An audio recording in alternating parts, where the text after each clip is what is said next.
dia, bom dia, bom dia. Vamos agradecer a Deus por mais um dia de vida. Eu sou Evandro Barbosa com mais uma mensagem de fé para vocês. Uma excelente quarta-feira para todos e louvado seja o nosso Senhor Jesus Cristo. Louvado seja o nosso Senhor Jesus Cristo. Hoje eu quero fazer uma pergunta para o senhor e para a senhora. Vou começar fazendo assim. Se você foi realmente injustiçado, tem o direito de ficar ofendido? Eu vou aqui, neste momento, contar um pouquinho da história de José, filho de Jacó, filho de Israel.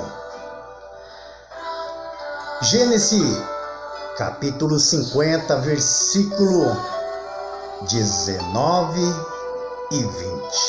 E José lhes disse: não temais, porque porventura estou em um lugar de Deus. Vós bem intestastes mal contra mim, porém Deus o tomou em bem. Aliás, Deus o tornou em bem, para fazer como se vê neste dia, para conservar em vida a um povo grande. José, ele era o 11º filho de Jacó. Ele era desprezado por seus irmãos mais velhos, porque o seu pai o favorecia e o presenteará com uma túnica de várias cores. Com uma túnica de várias cores. Deus, ele deu os 2 sonhos a José. No primeiro sonho, viu feixes atados em um campo. O seu feixe levantou-se e ficou ereto, enquanto os feixes de seus irmãos se curvaram perante ele. No segundo sonho, ele viu o sol, a lua e 11 estrelas, representando seu pai, sua mãe e seus irmãos, circunvando perante ele.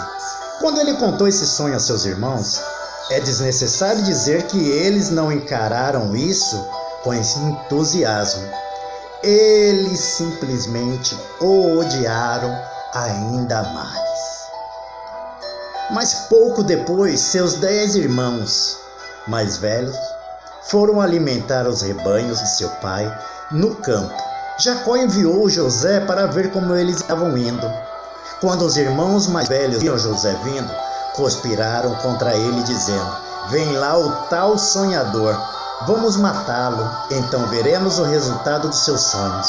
E ele diz que será um líder acima de nós, que ele tente nos liderar quando estiver morto. Então eles o lançaram em uma cisterna, tiraram a sua túnica, rasgaram-na e a molharam com sangue de um animal para convencer seu pai de que ele havia sido devorado por uma fera selvagem. Depois de terem no lançado na cisterna, porém viram uma caravana de ismaelitas a caminho do Egito. Então Judá diz: ei, esperem um instante, rapazes, se o deixarmos apodrecer naquela cisterna, isso não nos trará nenhum proveito. Vamos ganhar algum dinheiro e vendê-lo como escravo. Será como estivesse morto. Ele nunca mais nos incomodará e dividiremos os despojos. Então eles o venderam por 20 ciclos de prata. José os havia ofendido. Então eles o traíram, tirando dele a sua herança e sua família, lembrando que foram os seus próprios irmãos que fizeram isso. Filhos do mesmo pai, que tinham a mesma carne e o mesmo sangue que ele. Quando alguém era vendido como escravo para outro país, ele permanecia escravo até a morte. A mulher com quem ele se casasse seria também uma escrava. E todos os seus filhos também seriam escravos. Imagina a mente de José. Tenho certeza que ele foi tentado a desejar que seus irmãos o tivessem matado. De fato, o que os irmãos de José fizeram foi mau e cruel. Esta história, gente, de José, ela é muito inspiradora. Quando você pegar a Bíblia e ver a história de José lá em Gênesis e conhecer o final, você vai receber uma bênção tão grande de fortalecimento na sua vida, que tudo o que acontecer na sua vida não é nada perto daquilo que José passou, ou que nosso Senhor Jesus Cristo passou, não é mesmo? Mas José, não foi assim que José passou por tudo isso. Ele pensava, poxa, nunca mais verei meu pai novamente, nem veria o sonho mais que Deus havia dado se cumprir. Ele nem pensava mais nesse sonho, né? Porque ele era já um escravo de uma nação estrangeira. Potifar era um oficial do faraó e capitão da guarda.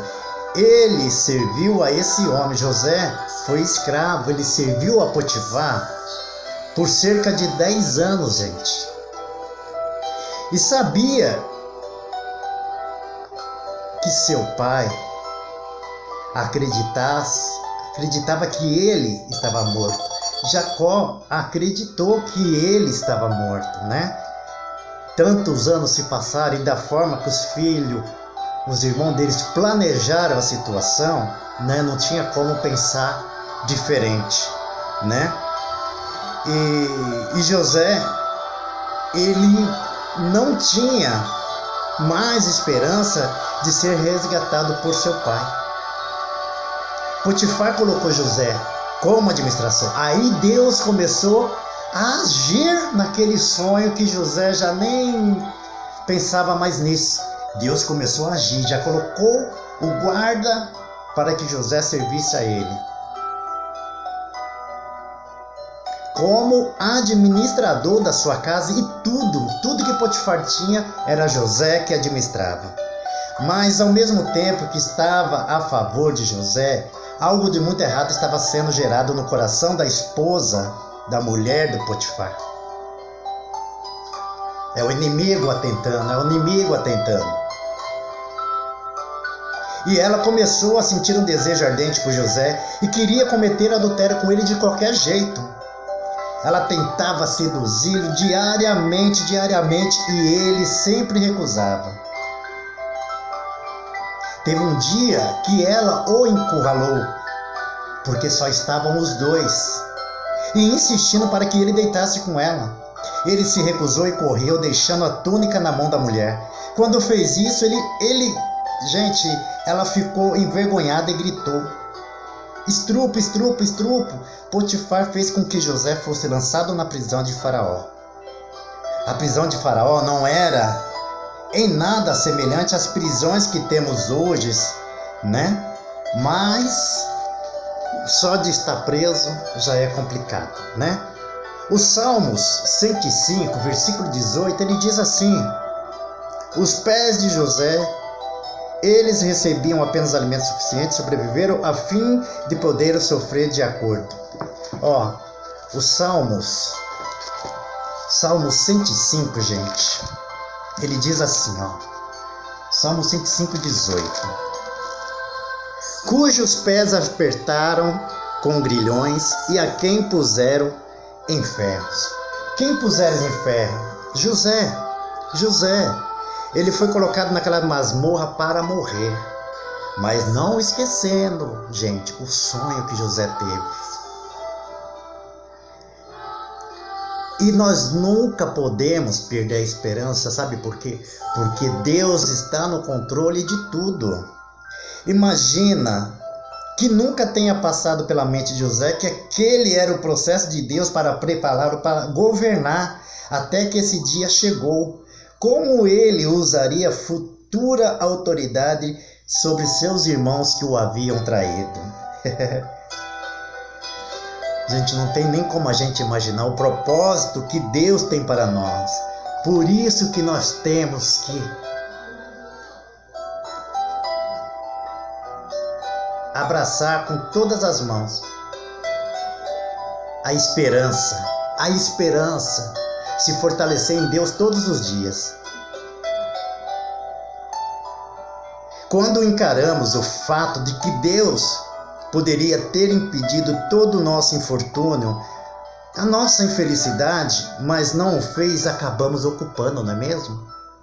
Porque nós queríamos de uma forma, e Deus já tem um plano de cada um. Então nós nos aborrecemos porque nós não entendemos os desígnios de Deus. Nós somos orgulhosos. Nós somos orgulhosos. Enquanto tivermos com a carne nos dirigindo, nós vamos sofrer. Mas a partir do momento que nós começamos a entender de Deus, o plano de Deus na nossa vida, andar no Espírito, aí ninguém segura mais. Onde você estiver, a sua luz brilhará. Não tenha dúvidas disso.